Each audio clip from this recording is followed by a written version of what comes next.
Mga tol, ang Converge Fiber Xers seryoso na daw ngayon na magpapalakas. Ayon nga sa isang report, itong si Troy Rosario ay nakapag-usap na sa may-ari ng Converge Fiber Xers at malaki ang tsansa, nasa 70% na ang kanilang negotiation at tiyak baka daw matuloy na ito sa Converge Fiber Xers.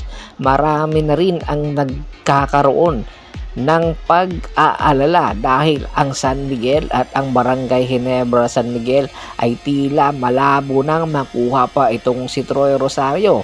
Kasi kung pagbabasihan mo kung ilalagay daw sa Barangay Ginebra itong si Troy Rosario, nas lalo nang malalim ang Barangay Ginebra San Miguel at hindi ito mapapakinabangan at hindi ito mabibigyan talaga ng mataas na minuto, which is ito nga ang hinahanap ni Troy Rosario. Ganon din sa San Miguel Bermen, hindi na rin ito mabibigyan ng minuto, ng mataas na minuto dahil nga sa dami ng firepower ng San Miguel Bermen.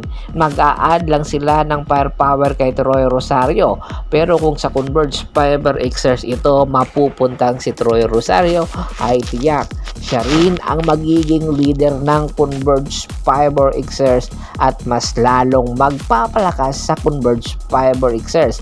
Alam natin na ang Converge Fiber Xers kulang na kulang ngayon ng 3 and 4 position na big man na kung saan dito nga nila nakikita kay Troy Rosario. Sa pagdating ni Troy Rosario, kung sakasakali man sa Converge Fiber Xers, ay tila yata magiging legitimate contender agad itong si Troy Rosario. Kumbaga sa manok pa, ang 45 days ay bigla na lang mahihinog agad at makikipagbakbakan sa mga bigating kupunan. At take note, hindi lang si Troy Rosario, including na sa nini-negotiate ngayon ng Converge ay itong si Mikey Williams. Hindi na nga lingid sa kalaman ng kaharaman o kaalaman ng karamihan na hindi sikreto na interesado rin ang Converge Fiber Xers na makuha itong si Mikey Williams. Alam na kasi ng Converge Fiber Xers na wala na mapupuntahan pang kupunan itong si Mikey Williams. Kaya naman, inaalok na ito ng tropang giga sa kanila at kayang-kayang magpakawala ng Converge Fiber Xers ng mga future picks, which is kailangan ngayon ng tropang giga at mga bench players para lang makuha itong si Mikey Williams. At sila na mismo ang makikipag-usap kay Mikey Williams para mabalik sa Pilipinas at sa PBA kung sakasakali nga magkasundo ang Converge at ang kampo ni Mikey Williams ay mas lalong magpapaigting sa lalim ng lineup ng Converge Fiber Xers at ito ang magiging bagong muka ng Converge Fiber Xers. Si Mikey Williams, ang kanyang leadership skills, ang kanyang talent at syempre ang kanyang kakayahan na makibakbakan sa mga malalaking kupunan na katulad ng MVP at ang SMC team. Kung sakasakaling ang ito ang mangyayari, napakalakas na lalo ng Converge Fiber Xers at hopefully kung sakasakali man operan ito si Mikey Williams, kagatin niya na dahil mayroon pang pag-asa itong sa PBA at tiyak mas lalo pang tatagal ang kanyang karera sa Converge Fiber Xers na siya rin ang magiging leader at si Troy Rosario. Samantala, hindi lang pala itong si Troy Rosario at si Mikey Williams ang posibleng kunin.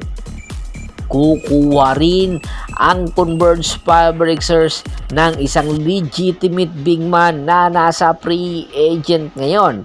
Kanya lang ang tinitirada or ang inaasintang big man ay meron pa ring rights ang Northport Batangpier, which is itong si Greg Slaughter. Opo, ayon din sa isang ulat, itong si Greg Slaughter ay naglalaro nga ngayon sa Manila Stars Sampaloc na kung saan ang may-ari ay itong Strong Group na kung saan ang team manager ng Converge Fiber Xers na si Jacob Lau ang may-ari. Kaya daw interesado itong Converge kay Greg Slaughter dahil nga ibebenta na pala ang kanilang franchise sa ibang kupunan. Kaya bago pa man ibenta ay posibleng i-acquire na ng Converge Fiber Xers itong si Greg Slaughter. Hindi lang ito sekreto dahil noong nakaraan season pa sana ito kukunin. Kanya lang nagkakaproblema dahil itong si Greg Slaughter ay ang sa Northport Batangpier pa rin ang kanilang rights. Marami ang ninenegotiate para sa Northport Batangpier. Alam natin na ang Northport Batangpier isang farm team ng SMC, kaya hindi basta-basta makukuha ito ng Converge, kaya kinakailangan ng mas magandang offer ng Converge Fiber Xers para makuha itong si Greg Slaughter at magpapabago at magpapalalim sa lineup ng Converge kung sakasakali mang si Troy Rosario, Mikey Williams at Greg Slaughter ay sabay-sabay makuha ng Converge Fiber Xers ay magkakaroon ng Big 3 ang Converge. Ano sa tingin nyo? Dapat na nga bang gawin ito ng Converge? Komento na sa baba ng video at pag-usapan natin yan. Don't forget to subscribe my sports channel at pakibisita rin po ng Facebook fanpage ko na Boss Tor at Boss Idol. Marami pong salamat.